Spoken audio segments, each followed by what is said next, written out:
Got me falling right.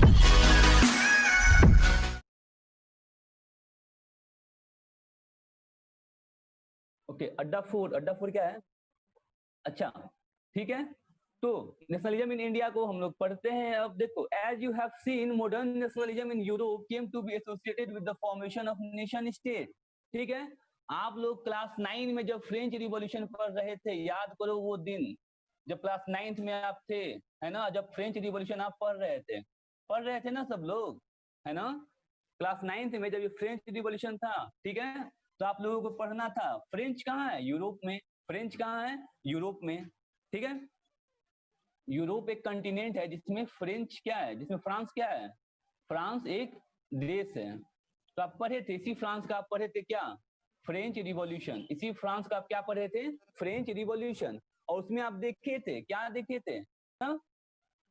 ठीक है, तो मॉडर्न नेशनलिज्म ये फर्स्ट टाइम हुआ जब लोगों को एक पर्सन के लिए फीलिंग नहीं, एक नेशन के लिए फीलिंग आने लगा। समझ रहे हो कितना यूनिक चीज हुआ?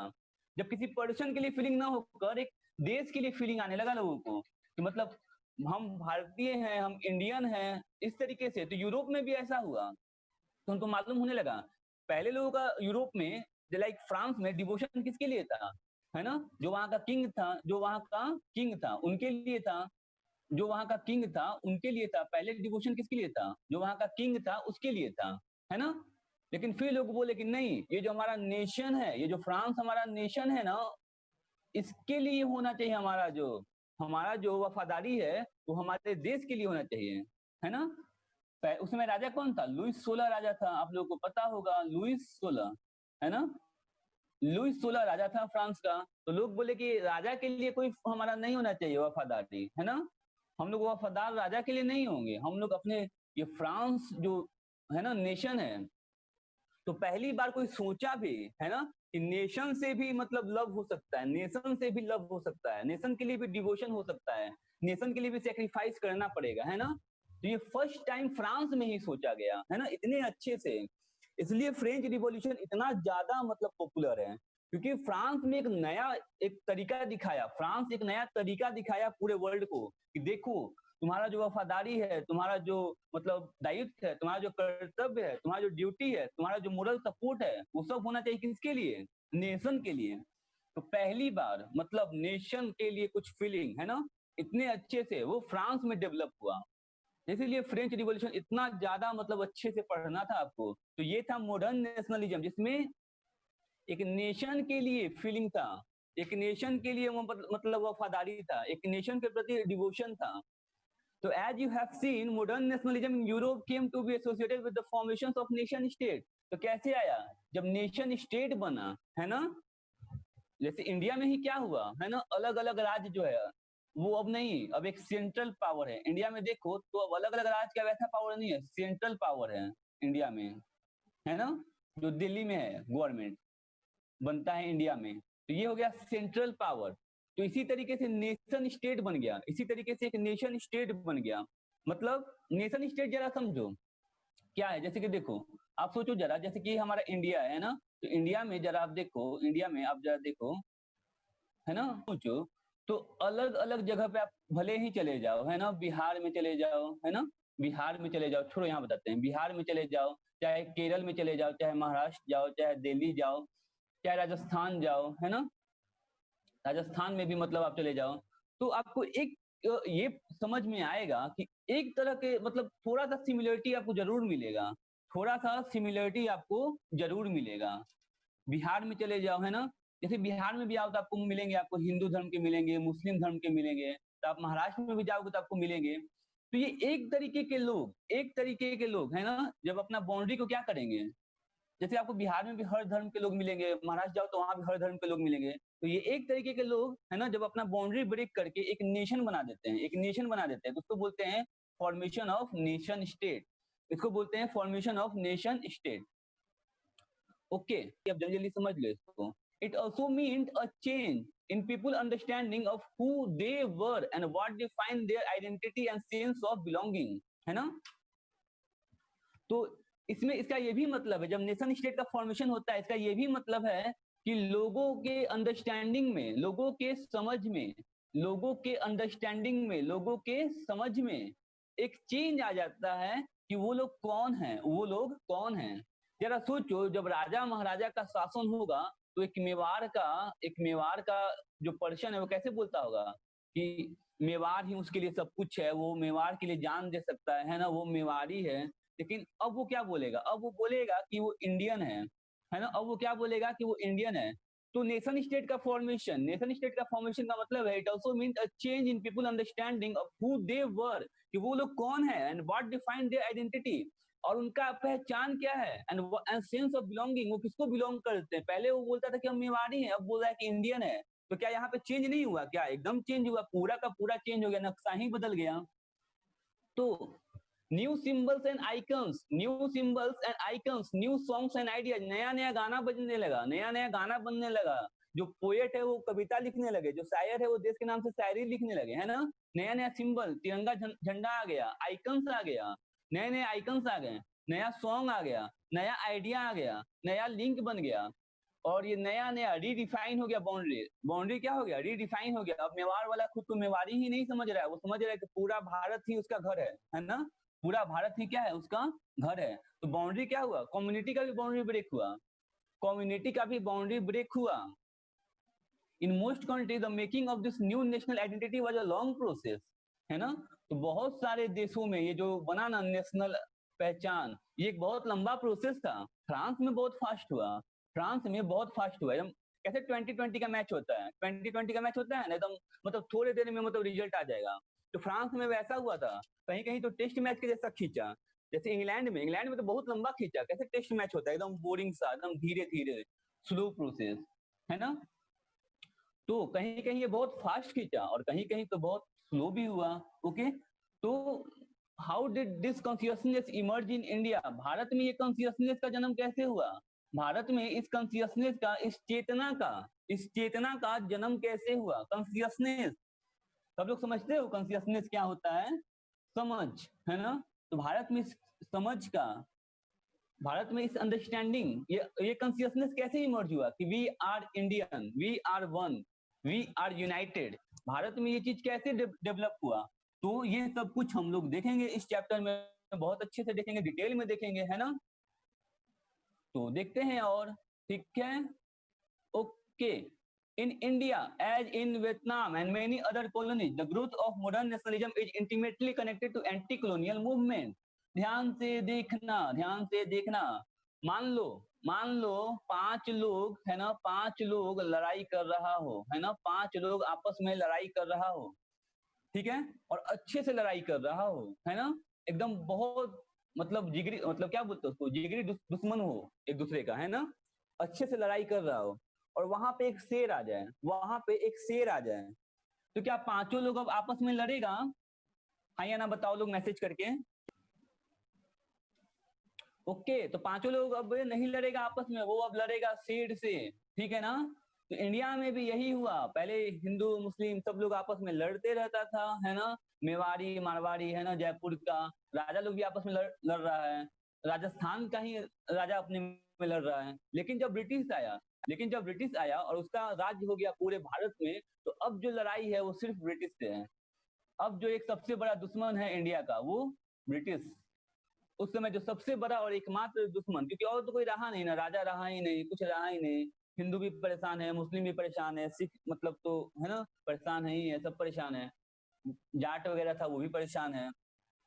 तो हर कोई परेशान है, किससे परेशान है, तो ब्रिटिश से, उसी का राजा, उसी का शासन है, ठीक है ना।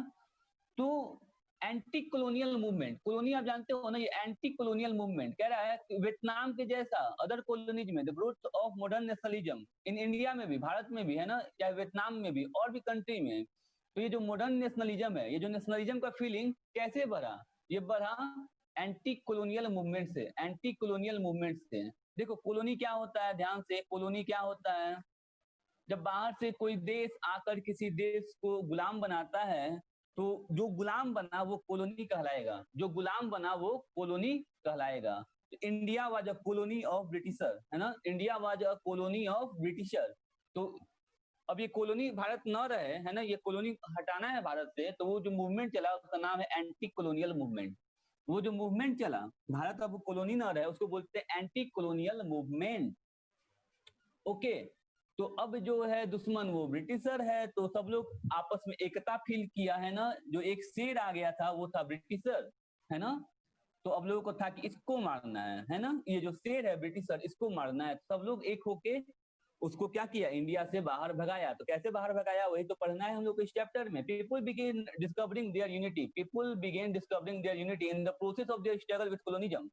तो लोग, है ना, लोगों को अपने अंदर वो खोजने लगे क्या, यूनिटी। लोगों को अब एक दूसरे के प्रति यूनिटी फील होने लगा कि है ना, हम सब सब क्या है, एक है। हिंदू मुस्लिम सिख ईसाई आपस में है भाई भाई, ये सब कुछ होने लगा। लोगों के अंदर ये सारा चेतना डेवलप होने लगा कि हम सब अभी बेकार में लड़ रहे थे, दुश्मन तो हमारा ब्रिटिशर है ना। हम लोग को बेवकूफ बना बना के ये सब तो ब्रिटिशर राज्य कर रहा है, हम लोग क्या है, एक है। तो लोग डिस्कवर करने लगा unity in the process of fighting their struggle with colonialism. Colonialism से जब लड़ाई करा ना, जब ब्रिटिशर से जब लड़ाई हुआ इनका, तो उस प्रोसेस में लोग एक दूसरे के प्रति, है ना, बोलते हैं ना, दुश्मन का दुश्मन दोस्त होता है। ये सब लाइन आप लोग सुने होंगे ना, कि दुश्मन का दुश्मन दोस्त होता है। तो सबका दुश्मन ब्रिटिशर, सबका दुश्मन ब्रिटिशर। तो जितना लोग हैं ब्रिटिशर के खिलाफ, वो सब क्या फील किए, अपने भीतर में यूनिटी फील किए। वो सब लोग अपने भीतर में यूनिटी, लोगों, जब लोग, है ना, ध्यान से सुनना, ध्यान से सुनना। हिस्ट्री में आप एक बार समझ जाओ ना चीजों को, तो आपको लिखने आ जाएगा। हिस्ट्री साइंस नहीं है, हिस्ट्री साइंस और मैथ नहीं है। इसमें आपका अपना थॉट चलना चाहिए। तो हम जो जो बोल रहे हैं ना उसको ध्यान से सुनना, हम जो जो बोलेंगे ना उसको बहुत ध्यान से सुनना, उससे आपका थॉट चलने लगेगा। हिस्ट्री में आपका कलम रुकना नहीं चाहिए, हिस्ट्री में आपका कलम रुकना नहीं चाहिए। एकदम पेज भर दो पूरा, एकदम जितना आपको पता है ना सब कुछ लिख दो। जितना आप पेज भर दो हिस्ट्री में। पेज कब भरोगे, जब आप सुनोगे ध्यान से।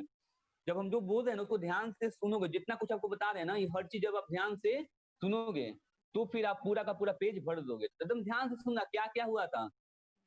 तो जब लोग लड़ाई करने लगा ना, स्ट्रगल करने लगा कॉलोनिज्म से, तो वो लोग यूनिटी फील करने लगा, अपने भीतर में यूनिटी फील होने लगा उन लोगों को। अरे ये तो दुश्मन तो मेरा ब्रिटिशर है, इतना दिन तो हम लोग बेवकूफ बने ना, आपस में लड़ लिए। और अंग्रेज यही करता था, उसका था कि फूट डालो और राज करो, फूट डालो और राज करो। अब इंडियन को फील हुआ कि तो बेवकूफ बना रहे हैं हम लोगों को। The sense of being oppressed, the sense of being oppressed under colonialism. लोगों को फील होने लगा कि हम लोग ऑपरेश होने लगे, मतलब ऑपरेश मतलब दबना, हम लोग को दबाया जा रहा है। तो कौन दबा रहा है भाई, तो ब्रिटिशर दबा रहा है। तो अब देखो अब क्या हुआ, एक शेयर बॉन्ड हो गया, लोगों के बीच एक बॉन्ड शेयर हो गया, है ना। बॉन्ड जानते हो ना, एक यूनिटी हो गया लोगों में। लोग पे मतलब शेयरिंग होने लगा, मतलब बॉन्ड होने लगा, लोग आपस में यूनाइट होने लगे। At that time many different groups together, जो अलग अलग ग्रुप्स को क्या किया, बांध दिया। जब लोगों को मालूम चला अरे हमको भी दबाया गया है, तो उससे पूछा तुमको, तो बोला हमको भी दबाया गया। फिर जाकर उससे पूछा कि तुमको, तो कह हमको भी दबाया गया। तो बोला चलो हम दोस्त हैं, तो क्या करना है, तो ब्रिटिशर से लड़ना है। तो ये लोग क्या हो गया, तो अब नहीं, भूल गया। अब नहीं क्वेश्चन है कि तुम हिंदू हो, कि तुम मुस्लिम हो, कि तुम क्या हो, तुम क्या हो, कुछ कोई फीलिंग नहीं है। बस एक दुश्मन है, अब वो है ब्रिटिशर। तो लोग ऐसे ऐसे धीरे धीरे, है ना, बहुत स्लो स्लो प्रोसेस में लोग एक दूसरे में यूनिटी फील करने लगे। उस समय इंडिया में जितने भी लोग थे, वो लोग आपस में फील करने लगे कि हम सब एक है, हमारा दुश्मन बस एक ब्रिटिशर है। But each class and group felt the effects of colonialism different. लेकिन हर एक ग्रुप पे अलग अलग तरीके का कॉलोनिज्म का प्रभाव था, है ना। ये सही होगा क्योंकि हर एक ग्रुप अलग अलग है। एक राजा को जो प्रॉब्लम हुआ होगा वो अलग तरीके का हुआ होगा, एक व्यापारी को जो प्रॉब्लम हुआ होगा वो एक अलग तरीके का हुआ होगा। ये सब नाइन्थ में पढ़ना भी था, व्यापारी को क्या प्रॉब्लम हुआ था और क्या फायदा हुआ था ब्रिटिशर के आने से। नाइन्थ में एक चैप्टर है, इसमें ये पढ़ना है ब्रिटिशर के आने से, है ना, ब्रिटिशर के आने से क्या फायदा हुआ था, है ना, टी का, ओपीएम का, ये सब का प्रोडक्शन, क्या फायदा हुआ था, क्या घाटा हुआ था। तो अलग अलग ग्रुप पे जाहिर सी बात है, क्योंकि अलग अलग ग्रुप है, तो एक राजा को जो प्रॉब्लम हुआ होगा वो अलग है, जो एक व्यापारी को हुआ होगा वो एक अलग, है ना, जो एक सिपाही को हुआ होगा वो अलग, और जो एक किसान को हुआ होगा वो अलग। तो हर एक ग्रुप का अलग अलग तरीके का जख्म था, लेकिन वो सब जख्म देने वाला एक ही पर्सन था, वो था ब्रिटिशर, है ना। तो उनका जो एक्सपीरियंस है, अब बताओ अलग अलग, किसी का पैर में जख्म हुआ है, किसी का है ना नाक में जख्म हो गया है। तो एक्सपीरियंस तो अलग अलग होगा ना, जो नाक पे हुआ है जिसको, उसको अलग तरीके का दर्द हो रहा है, जिसको पैर में उसको अलग तरीके का दर्द हो रहा है, लेकिन दर्द हो रहा है। ये दर्द देने वाला बस एक ब्रिटिशर है और कोई नहीं है। And their notion of freedom were always not the same. और उनका जो फ्रीडम का मतलब है वो अलग अलग था। जैसे कि एक राजा को क्या फील होगा, ब्रिटिशर जाएगा तो शायद मेरा राज्य फिर से वापस हमको मिल जाए। एक राजा को क्या फील होगा कि अगर ब्रिटिशर गया तो शायद मेरा राज हमको फिर से वापस मिल जाए। एक व्यापारी को क्या फील हो रहा था, व्यापारी को फील हो रहा था कि मतलब जब जाएगा ब्रिटिशर तो हमको कोई टैक्स नहीं देना पड़ेगा, जब ब्रिटिशर चला जाएगा तुमको कोई टैक्स नहीं देना पड़ेगा। किसान को क्या फील हो रहा है? किसान को फील हो रहा है कि हमको कोई बोलेगा नहीं कि अब क्या प्रोडक्शन करो। किसान को बोला जाता था कि तुम ओपीएम का प्रोडक्शन करो, किसान को कहा जाता था कि तुम ओपीएम का प्रोडक्शन करो। ओपीएम मतलब अफीम, ओपीएम मतलब अफीम। तो किसानों को ये बोला जाता था कि तुम अफीम का खेती करो। तो किसानों को लग रहा है कि अगर ये चला गया तो हमको जो मन करेगा खेती करेंगे और टैक्स भी नहीं देंगे, टैक्स भी नहीं देंगे। सिपाही को लग रहा है कि मेरा मन होगा तो सेना में भर्ती होंगे, नहीं तो नहीं होंगे। ऐसा ऐसा हुआ था जब वर्ल्ड वार हुआ तो ब्रिटिशर बोला कि सेना में भर्ती हो जाओ जबरदस्ती, है ना। किसानों को बोला कि तुम ओपीएम का प्रोडक्शन करो। ये सब कुछ हुआ तो लोगों का अलग अलग मतलब नोशन है फ्रीडम का। उनको लग रहा है कि आजादी मिलेगा तो हर एक का अलग अलग है ना। जैसे कि मान लो अगर अभी सबको 5-5 लाख रुपया मिल जाए तो खुश तो सब हो गए ना, है ना। मिलेगा नहीं, ठीक है, ज्यादा डीप में नहीं सोचना सब। मान लो लेकिन अगर सबको 5-5 लाख रुपया मिल जाए तो खुश तो सब हो गए। लेकिन ये 5-5 लाख का यूज हर एक कोई अलग अलग तरीके से करेगा। ये 5-5 लाख का यूज हर कोई अलग अलग तरीके से करेगा। तो हर एक के लिए आजादी का मतलब अलग था। उनका मतलब था आजादी हर एक के लिए अलग था कि हमको आजादी मिलेगा तो हम ये करेंगे। ठीक है, आप लोगों को भी लगता होगा ना कि 11-12 में जब जाएंगे, जब बाहर जाएंगे, जब पटना जाएंगे, कोटा जाएंगे, ठीक है, तो आजादी मिलेगा। अब आजादी मिलेगा तो हर एक का अलग अलग मतलब भी है आजादी का, है ना। ठीक है, समझ ही रहे हो सब लोग, टैलेंटेड हो सब लोग। The Congress under Mahatma Gandhi tried to force this group together with one movement. जब महात्मा गांधी आए, जब महात्मा गांधी आए इस सारा मूवमेंट को लगभग क्या कर दिए, एक कर दिए। ऐसे बिखरा हुआ था, कोई यहाँ मूवमेंट कर रहा है तो कोई यहाँ मूवमेंट कर रहा है, तो किसी का मन किया था यहाँ मूवमेंट कर रहा है, कोई यहाँ मूवमेंट कर रहा है। अब अंग्रेज आ रहा है आसानी से दबा दे रहा है, अंग्रेज आके आसानी से क्या कर रहा है, सबको कुचल दे रहा है। महात्मा गांधी बोले कि अलग अलग नहीं करना है, अलग अलग नहीं करना है, सब लोग कहाँ आ जाओ, सब लोग आ जाओ एक जगह, है ना।